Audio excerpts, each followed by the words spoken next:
Hello everyone, कैसे हैं आप सब। उम्मीद करती हूँ आप लोग अच्छे होंगे। जैसा कि आप लोग स्क्रीन पे देख पा रहे हैं, आज हमारे पास सीबीएसई का प्रैक्टिस पेपर है।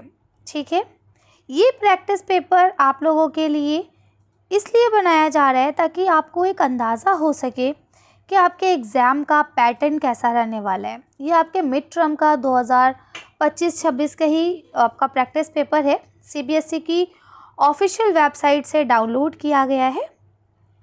ठीक है, तो इससे आपको एक अंदाज़ा हो जाएगा कि कितने क्वेश्चन आपके एमसीक्यू के रहने वाले हैं, कितने क्वेश्चन आपके 1 मार्क के हैं, कितने क्वेश्चंस आपको चॉइस में मिलेंगे, है ना। 2 नंबर या 3 नंबर में कितने क्वेश्चन रहेंगे, या पैराग्राफ से रिलेटेड कितने क्वेश्चन होंगे। ठीक है ना, तो ये सारी चीज़ें यहाँ आपको बताई गई हैं।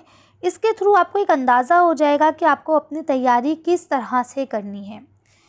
बाकी आप लोग को सजेशन यही रहता है कि भाई एक सीक्वेंस से ही आंसर को लिखा करें, और जो क्वेश्चंस आते हैं उनको पहले जवाब दिया करें, जो नहीं आते हैं उनको बाद के लिए छोड़ दिया करें, जिसमें आपको थोड़ा सा सोचना वगैरह पड़े।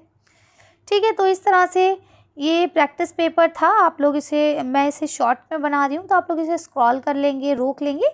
ठीक है, और अपने जो आंसर्स हैं उसे अपने आप से लिखेंगे, ताकि आपको एक अंदाज़ा हो सके कि आपकी तैयारी कहाँ तक पहुँची है, कितने सवाल आप इसमें से अटैम्प्ट कर पा रहे हैं, कितने नहीं कर पा रहे हैं। इस चीज़ का आप यहाँ से अंदाज़ा लगा सकते हैं। मिलते हैं नेक्स्ट वीडियो में। Thank you for watching.